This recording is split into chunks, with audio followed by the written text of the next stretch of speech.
lot of folks here today. I'm almost nervous.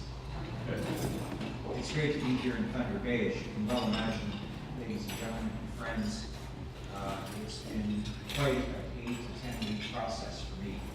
I had major shoulder surgery in late June. Of course, the birth of my beautiful, precious, wonderful joy, Abigail May, on May 20th is a special change in my life. And of course, in July, being shuffled in to the cabinet to assume responsibilities for science and technology, for FedNor, and for Ring of Fire, to extend the passion that I have for this region. I had an opportunity earlier this week to go back to my alma mater, the world-class McGill University, and celebrate an announcement of science and technology there. And as we roll out this process as a new minister, I wanted to come to places where there were very positive messages and celebration of people over common themes, common opportunities, and just an overall positive attitude about our region here in Northern Ontario. And so here we are in Thunder Bay. The second time over the past week that I've been here, making announcements that represent opportunities for our First Nations communities, represent opportunities for the great city of Thunder Bay and the area. And I was asked by the Chamber of Commerce today to speak predominantly about the Ring of Fire. And certainly my presentation today will include that, and I would be happy to take some questions on this legacy resource development. But there are other things to talk about, folks. You know, here in Northern Ontario, of course, we have the forest sector, which is showing signs of life. That's my nursing background, the pulse check. We're seeing the prospects of mills opening in Ignace. We're seeing mills open in Hudson. We understand that in Kenora, we're going to be going back to a more vibrant production. We hope, as business people and political leaders, that this time, with respect to the forest sector, we get it right. That we make investments in our people, that we make investments in our communities. We don't just start up mills because our dollar value is decreasing. We get on board with new technology that keeps the prospect of this sector alive and more sustainable across the region. We're seeing our cities, our towns, and our First Nations communities transformed. And here in Thunder Bay, of course, we're seeing a number of other things that are contributing dynamically to its economy. I noted today in my meeting, and certainly in my capacity as the Minister of State responsible for science and technology, that, to steal Ed's phrase, the world is in Thunder Bay. Folks, that's important, because the world is in Thunder Bay and it's not for mining and forestry, okay? This is the Canadian Semiconductor Science and Technology Conference, the first time in 25 years that it's been held here in Thunder Bay. That tells us a couple of important things about Thunder Bay and the region. We are being noticed. The country, the continent, and the world over is taking notice of what we have to offer. And so as we venture into a discussion today about mining and the Ring of Fire, which I was asked to speak about today, I just want to point out all of the other great things that are happening. You know, Confederation College and Lakehead University with its expanded faculties in law and health, human sciences, these are all indications that Confederation College and Lakehead University is working for this city and it's working for our region. I appreciate the fact that Jim and Richard have sat down with me on numerous occasions and listened and developed programs and opportunities for their footprint in the region. We understand that all of our towns and cities and our First Nations communities bring something special and unique to our economy as a whole and to specific sectors. And so I think and I believe today that our responsibilities are to focus on the politics of collaboration, putting aside the political partisanships that we sometimes have to and sometimes are employed. You know, I had a conversation with Minister Gravel at the NOHFC AGM in Kenora. We met with the board and a number of mayors and councillors we pledged to each other that we would remain committed to fixing and addressing the infrastructure challenges that we face as small towns, cities, and First Nations communities, understanding where there are synergies in industrial, commercial, and residential development, and continue to move forward as Minister Gravel and I have on so many occasions to identifying new partners and new strategies, innovative ways to ensure that we can all meaningfully participate in any kind of development that's taking place across this region. And so today I thank the Chamber of Commerce, and I thank all of you for coming here today and giving me this opportunity to speak to you. It's been great to be the Member of Parliament for Kenora, and it's going to be even more exciting in my capacity serving that tremendous riding. But also my obligations to our massive constituency of Northern Ontario and my responsibilities in science and technology and pan-national aspects of some exciting research and development that's going on in universities across this country. When the Prime Minister made me the Minister of Science and Technology responsible for FedNor and the Ring of Fire, I of course couldn't be more pleased to serve in this capacity. As most of you know, I had moved here as a young man and applied my trade as a nurse and as a healthcare business consultant and a lawyer for a number of First Nations communities. Don't hold the lawyer part against me. That's important. On my first campaign, I was knocking on the door of a lady who ran the hospital in Kenora, and she said, this seems like a good opportunity, Greg, but frankly, you're worth a lot more to me as a nurse than you are as a politician. Nonetheless, I feel well positioned, not just as a person who has invested his life in all aspects of this great region, but as somebody who has grown, as Eric pointed out with files, a steady hand in our great Prime Minister, the leadership of Minister Clement, as the longest serving FedNor minister, and as his parliamentary secretary, getting out to the towns and cities across this great region, Timmins, Nipissing, North Bay, and the likes, and of course, gaining an even greater understanding of what challenges that lie ahead and the great things that we have to look forward to. I'll spend some time now talking about the mining sector. You just mentioned that in terms of Canada, the fact of the matter is, and I spoke at the World Mining Congress in Montreal earlier this week, make no mistake about it, to steal another phrase, mining matters in Canada. And it certainly matters here in Northern Ontario. There is no mistake about the fact that we have been involved in participating in what I call foundational announcements today and last week right here in Thunder Bay. We are providing resources that will provide an opportunity for people from across the region to get involved. The particular emphasis of the last two announcements that I've made here in Thunder Bay tell us a couple of things, important things, about how, for example, mining and the Ring of Fire should evolve. We need to pay particular attention to the opportunity to create jobs, skilled jobs, high-paying jobs for First Nations community members, those near the epicenter of the extraction site, having access to jobs that are involved in specific mining operations, providing the Anishinaabe Development Foundation with the resources they need for strategic planning, businesses to start new business units and new businesses to start that are focused on creating jobs and making our communities more healthy and self-sustainable. We know the magnificent wealth that we have here in terms of our natural resources. Last year, Canada's mineral exports were valued at $93 billion, more than 1/5 of our country's total exports. Canada not only exports minerals and metals, but our companies operate around the world. Canadian exploration and mining and allied industries now operate in more than 100 countries around the world, with cumulative assets outside Canada worth $147 billion. These are no small amounts of money. And Northern Ontario wants in.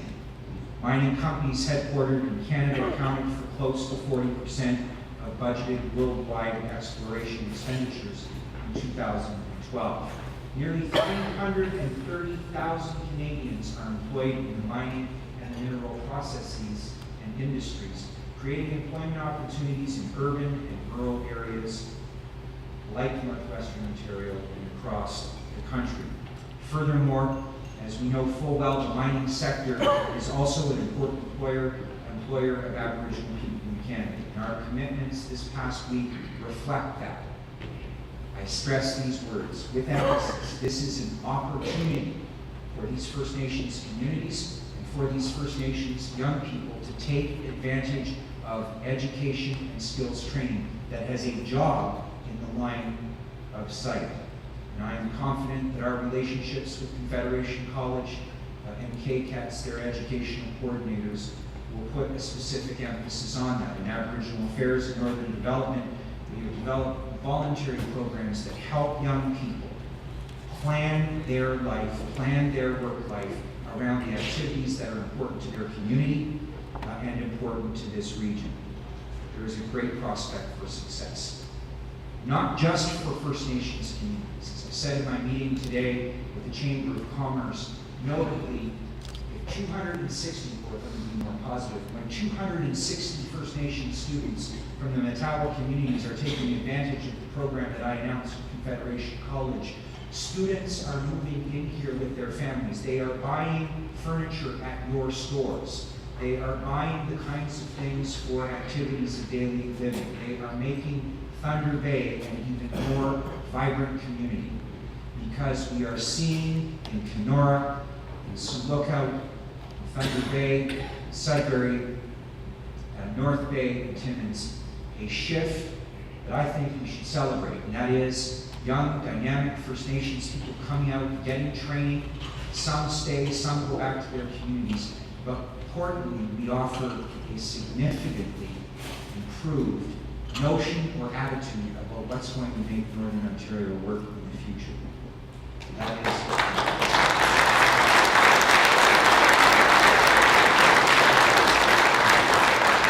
we will appreciate and gain a greater understanding of each other. We will understand the connection between education, business, and government. We will understand that the future of Northern Ontario depends on all of us in industry and in government and business to work together. Imagine the politics of collaboration. Imagine about us talking about things like the environmental assessment process versus the joint review panel on the Ring of Fire as an opportunity. That no matter what, here's what we already know. When I was in Webequay First Nation, there were young people and elders working with a First Nations trained gentleman from northeastern Ontario on cultural mapping, an important part of the environmental assessment process and an important part of joint review panels. The positive piece here, folks, is that it builds capacity, it builds understanding, it creates job, and we mutually gain an understanding of the important contributions we can make in a fragile environment where we want jobs, we want stronger economy, we want to develop a resource in a fragile environment that we must proceed with caution and understanding when speaking about the environment. These are opportunities. And that's the way I see it, and that's the message that I've been putting out, whether it was at NOHFC or in our tour for the next couple of days. We will be putting out a message of positive references to any and all aspects of what I believe that we can look forward to. The City of Thunder Bay, of course, as I alluded to earlier, is celebrating in so many ways. We're seeing now the tremendous opportunities at the Thunder Bay Airport. We're seeing the opportunities that are because of federal government investments there and expanded capacity to serve our region well. We're seeing an opportunity at the Port Authority to grow our transfer of a number of different products, including wheat, and we have high praise for the work that they do, and we're very hopeful that this is going to continue to grow. It has to. The City of Thunder Bay plays an important role in Northern Ontario. For example, in tourism, If people don't want to go to the most beautiful city in Northern Ontario, which we call Kenora, they have a great alternative in Thunder Bay. It's no mistake that both of our downtown waterfronts have been identified by the federal government, and in fairness to the provincial government and the respective municipalities, that these are strategic investments to fortify the tourism sector, to look at and deal with some of the structural challenges that keep Northern Ontario up from that level of greatness, inviting tourists from the United States and from around the world. We're breaking down those barriers. It doesn't sound or look like much, but if you're on a cable TV package and you see the OLN network or some of the odd commercial for Duck Dynasty, and they're celebrating coming to Northern Ontario and Northwestern Ontario, it's because of the strategic investments that we're making to celebrate. I was watching the Stanley Cup playoffs, and especially up until my beloved Toronto Maple Leafs were put out. And I got goosebumps. I don't know if anybody saw it, when CBC, with its largest audience of any point in time of the year, got a chance to hear a hard-hitting electric guitar talk about the beauty of Northern Ontario, particularly Northwestern Ontario, Sunset Country. So it's why our government is taking a particular interest in a certain polybalance. Its strategy says we need to rebuild our infrastructure, we need to support our businesses, and we need to focus on major legacy projects like mining and the Ring of Fire. What we're doing here, ladies and gentlemen, is creating the conditions for success. So, in my discussions preliminarily with First Nations communities, I'll be traveling to Anishinaabe Nation's awards banquet later this afternoon. I'll be joined by Minister Gravel. Our narrative will be clear. We will respect and understand the roles our jurisdictions have to play and the roles and activities that we can play. And we'll do that together as partners. FedNor, the Ring of Fire, the work that we do through FedNor, will continue to examine where the most appropriate and right conditions are for investments. That can only take place if we're talking to each other. We know, for example, in the forest sector, that the city of Dryden couldn't go much further if they didn't have an effective wastewater treatment facility. The federal, provincial, and municipal investment there holds great promise for the city of Dryden in its commercial, industrial, and residential capacity. The Green Pulp and Paper Transformation Program has received its share of criticism, but even those who have criticized it have come and asked for its extension, because we know that it has fortified our mills. It has put a good face on responsible development of our forest sector. If you think that the Domtar Mill in Dryden had 85% energy self-sufficiency, it now operates at 112%. Folks, that means something. It means we're doing things better. We're keeping that important notion that jobs are important, but so proceeding with our development of the sectors such as forestry, we're doing it in an environmentally responsible way.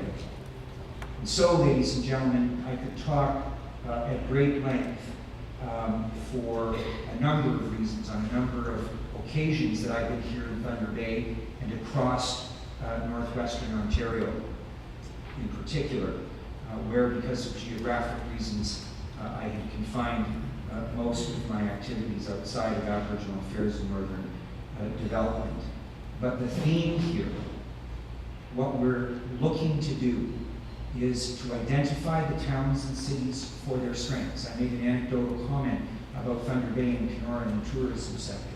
But one of the things that we're doing with FedNor and the great work that Amy does is identifying and having those frank conversations with towns and cities about what they can be really good at. The fact is that Thunder Bay and our beautiful city of Kenora, did I say that already? Yeah, they are on the Lake of the Woods and Lake Superior and are irrefutably, undeniably our jewels. That's not to say the other places aren't great, but they have identified organically that they are better at other things, for example, in the tourist sector. We've seen Dryden develop a great sports tourism capacity, hosting the Canadian Windsurfing Nationals, the world-class Walleye Masters Tournament, and they now have a ballpark that served the World Juniors that were here in Thunder Bay for some of the countries. A 4-park pavilion, and I know that means a lot to John there as a former ball player. I look forward to him coming out there when my shoulder gets better and tossing the ball around. But ladies and gentlemen, no matter how we proceed, we have to have the things in place at a policy level that help us to develop these resource projects, this legacy project I've referred to as the Ring of Fire responsibly. So that means taking the necessary steps to streamline our environmental assessments, working with the provincial governments to reduce or get rid of those redundancies. While this makes it more efficient, it also makes it more effective.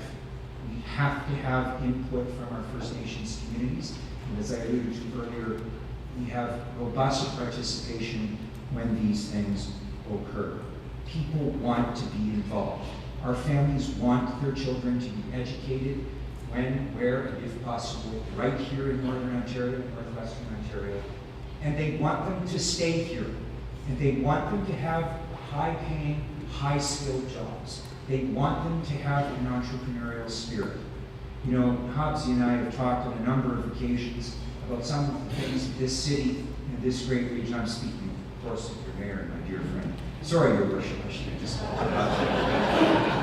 about all these opportunities. But in coming here today, he said, Greg, let's celebrate Northern Ontario. Let's talk about Northwestern Ontario and the great things that Thunder Bay can do as she serves our region, as its colleges and universities are present in Red Lake and Kenora, as we are training people in the health disciplines, mining centers of excellence, and new innovations in genomes and the likes. The reputation of Northern Ontario is growing. People are watching. And I have confidence, as you should have confidence, that we can do it, and we can do it right. So I'm putting that invitation.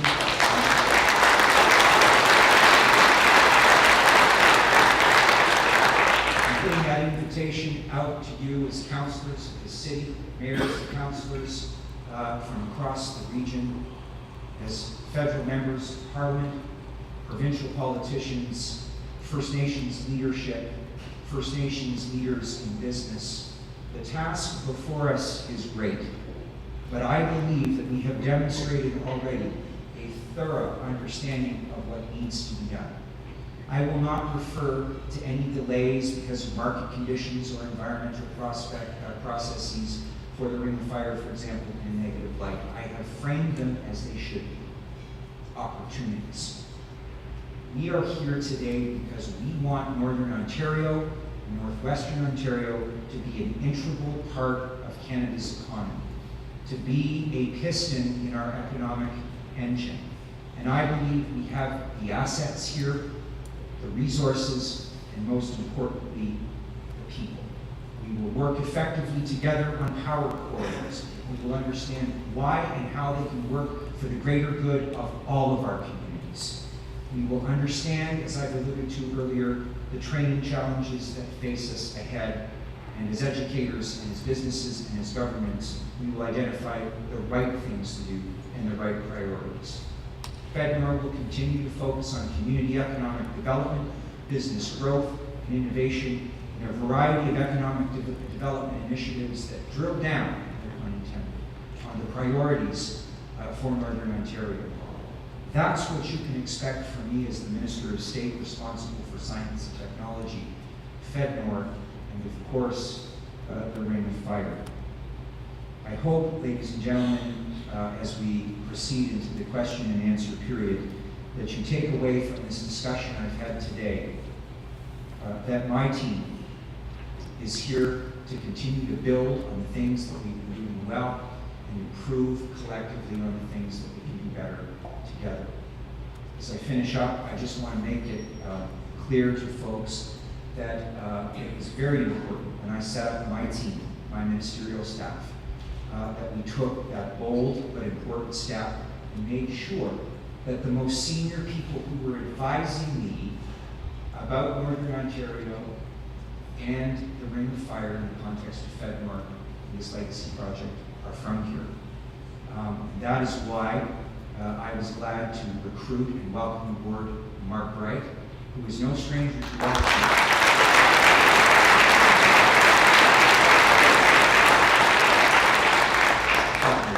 I do have to use these. I'm going to do my best joke and use it at this point. I want to tell you guys about Mark. So the staff are starting to twitch. Oh, he's not looking at his notes. Mark, of course, worked with Joe Carnesi, a man I have tremendous respect for and a great relationship. He taught me so much about the responsibilities that one has as a member of Parliament, the responsibilities that one has when they represent a region as diverse and vast and as common as Northern Ontario. I look forward to a continued dialogue with you today, ladies and gentlemen. I want you to know that we will be playing our part in a partnership, in a political process of collaboration that gets things done. Programs that identify jobs. Money towards business development that produces new strategic business units and new businesses, and importantly, new jobs. These challenges look large, but be rest assured, through the cooperation and collaboration of working together, we will all and should all remain committed to the priorities that I have laid out today. Community economic development, business growth and innovation, skills training, and of course, community and regional infrastructure. I am excited, and I look forward to working with you all as industry, business people, provincial leaders, federal leaders, and Aboriginal leaders. As partners, I want to thank you for inviting me here today for this important discussion. Ladies and gentlemen, my name is Greg Rickford, and I'm a member of Parliament for the Great Kenora Riding. It's a privilege and an honor to serve my constituents, the region of Northern Ontario, in particular, my friends here in Thunder Bay. Thank you for having me.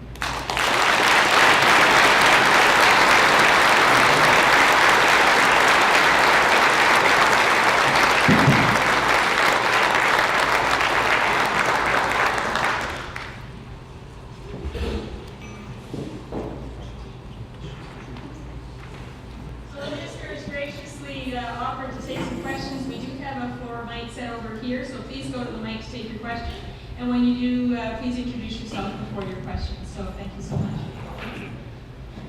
Thank you for your talk. I'm Paul Berger from Citizens United for a Sustainable Planet.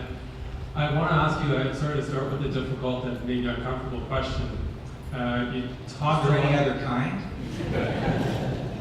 You talked about things like the environmental assessment process being streamlined, whereas many people would say it's been eviscerated by your government.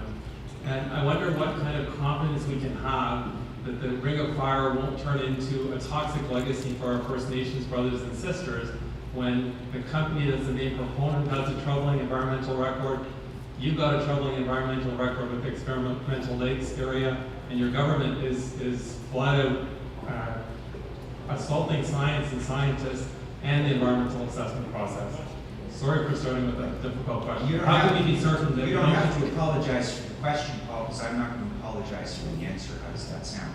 I don't agree with you on that.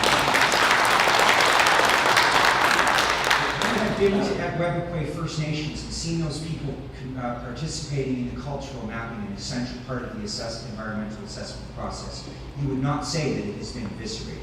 You would say that there was a strong partnership and investment in important processes that respect the fragile nature of the Ring of Fire development and bring in great synergies and understanding of the cultural importance of this development, and also at the same time jobs. You would have seen the small business center in the core of Webequay First Nations. These, sir, are communities that I spent 8 years of my life living in.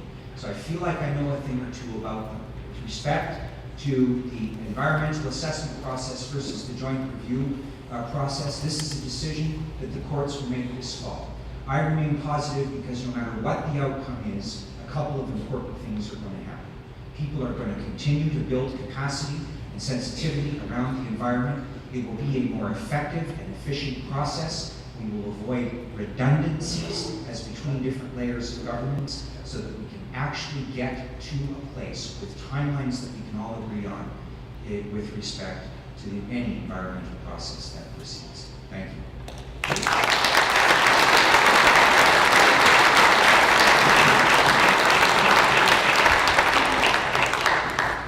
I'm Ron Nelson, Mayor of Oconto Township, past president of the great organization of NOMA.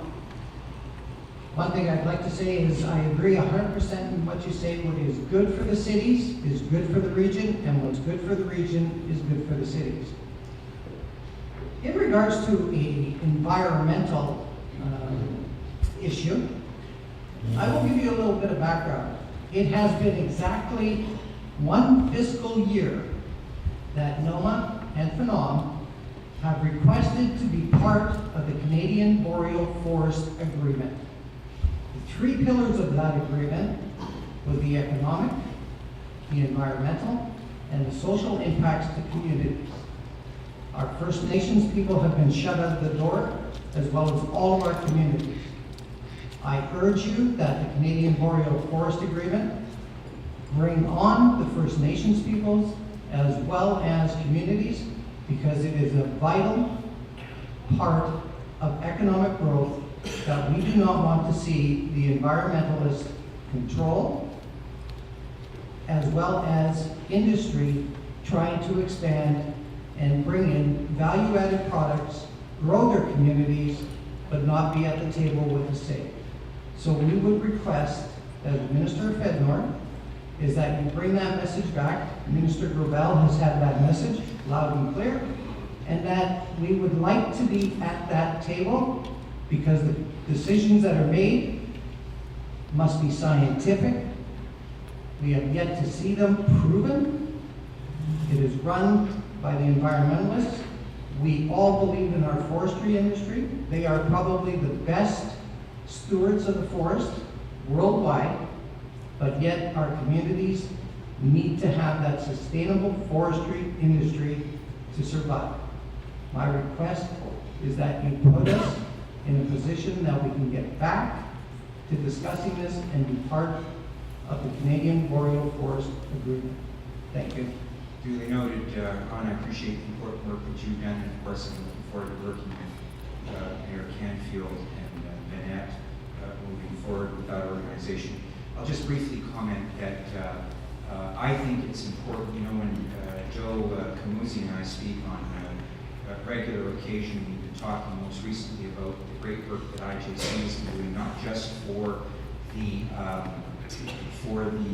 Great Lakes, but also for the Rainy River watershed, Lake of the Woods, and as it would implicate Lake Winnipeg, since it all flows in that direction. And what struck me about that was the most important grassroots and substantive contributions come from organizations that are already in our communities. Of course, I'm talking about the Lake of the Woods Sustainability Foundation. Last summer, I had the opportunity to bring the Minister of Foreign Affairs into the city of Kenora and celebrate the recommendations that we intend to proceed on bilaterally with the United States for that important watershed. But to make the point that at the end, when it comes to water quality, certainly it's the most local community organizations that are doing important work, that are invested in it, not just because of the passion, but because they live there and they're developing the capacity to make important contributions to the governance side of it. And we're talking, of course, of the First Nations role, which is clearly defined in the IJC recommendations, but also an important point that data will be derived from organizations like Lake of the Woods Sustainability Foundation to ensure that they have a voice and actually direct the policy decisions around issues, environmental issues like water quality. Thank you.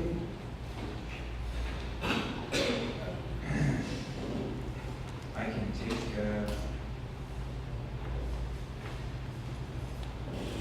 I'm in your hands, Chambers.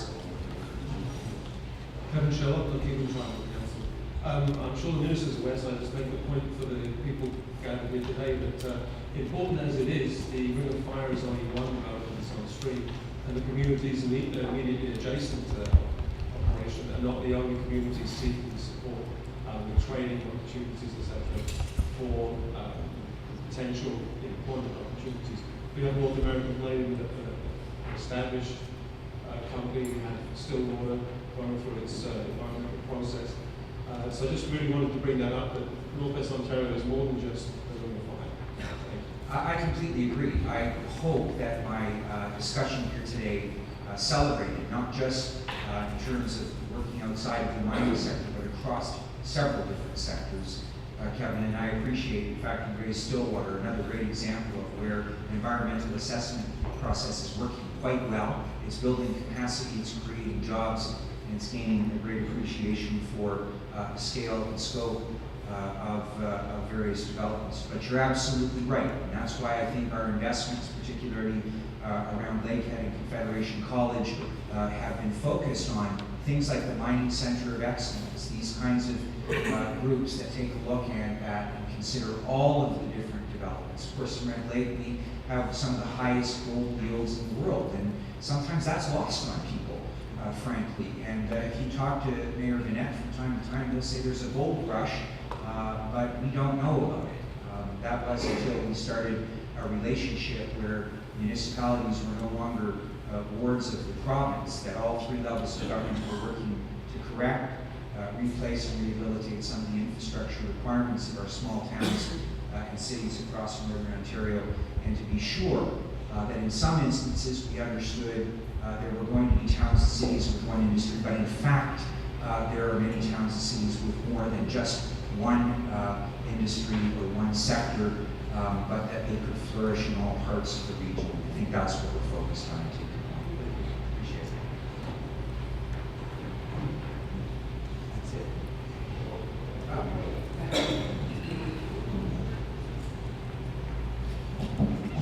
Hi there, I'm Justin Freight from, I work for BDO Canada. I work in the life sciences space in Ontario and in Manitoba. I was very fortunate to move to Northwestern Ontario. I was one of the folks that was snagged by a local product here. I was able to see the birth of the Thunder Bay Regional Research Institute and some of the other emerging businesses and opportunities within the life sciences sector. And I worked with the life sciences space in Manitoba and in Ontario. Just to maybe to speak a little bit about another aspect of your portfolio, I'm curious as to what your vision is for how you intend to support the life sciences sector going forward, because it's off to a great start.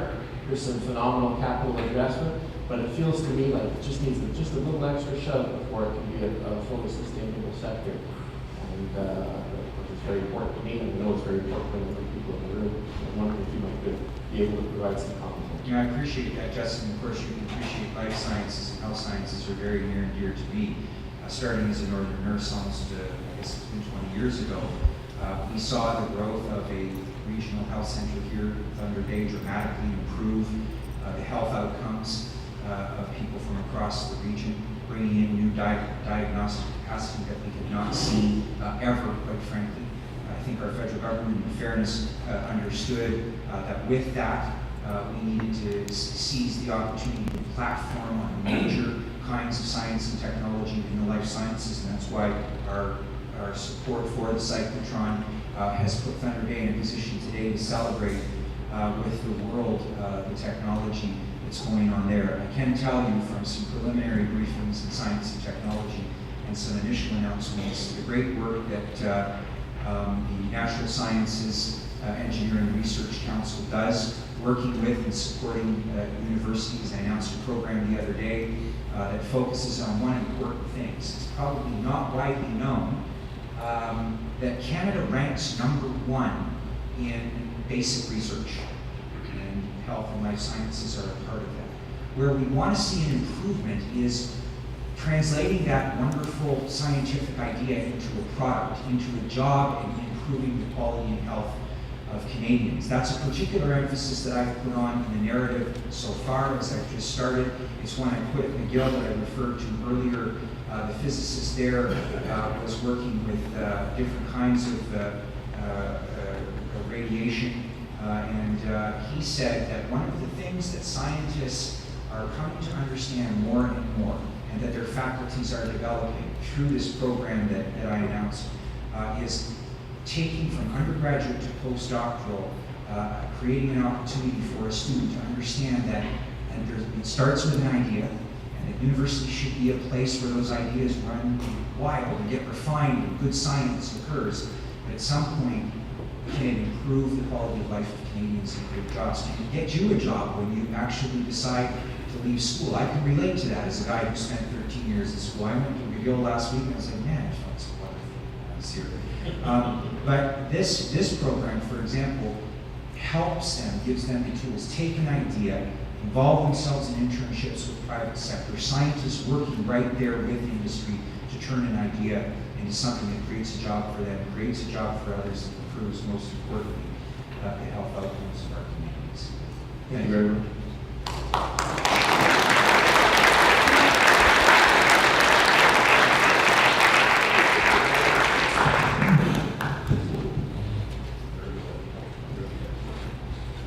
For those of you that I haven't met, my name is Ed Schmidt. I am the chair of the chamber and the honor of thanking our speaker who calls to me today.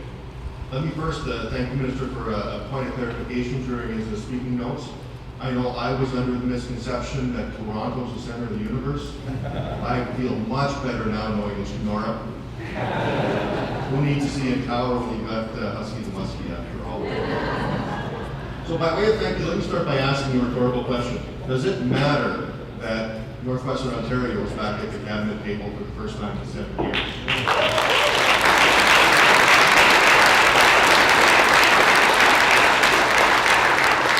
So in the last 7 days, we've seen this minister in Thunder Bay twice. I think we'd all agree that a key building block of our future prosperity has to include communication at the federal level. And boy, have we ever had a lot of that this week. I think we'd all agree as well that education is an important platform of any future prosperity. And the announcements last week at Confederation College for the launch of the K-Test program shows that we're on the same page there as well.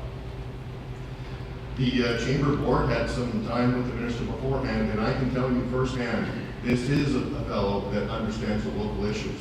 We don't educate him on local issues. We can just talk value added about progress and how to move the yardsticks forward. And to your question, Kevin, I can tell you specifically, we talked much broader than the Ring of Fire today, and he was well aware of all the issues. I think we'd agree that awareness of local issues at the federal level is an important thing for all of our, for future prosperity for all of us. So, Mr. Minister, I have to thank you for your passion today, your vision today, and in the summer of 2013 that wasn't, taking time out down in August 8 to come join us.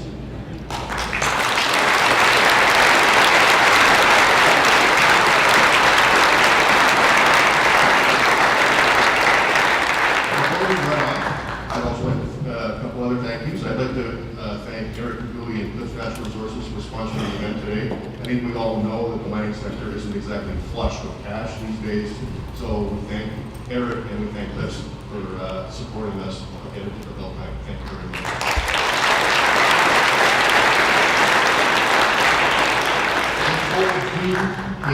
Came up in about a week's time. We needed a lot of help and support from the Italian Hall, and they were great. And a particular thank you to the chamber staff for putting this thing together in such short order.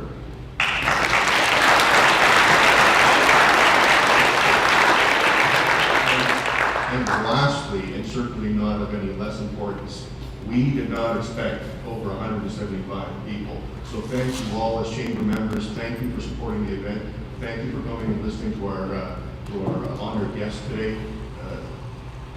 You guys are what make this stuff work for us, and without the chamber membership support, I don't know where we'd be without it. Just sincerely, thank you very much.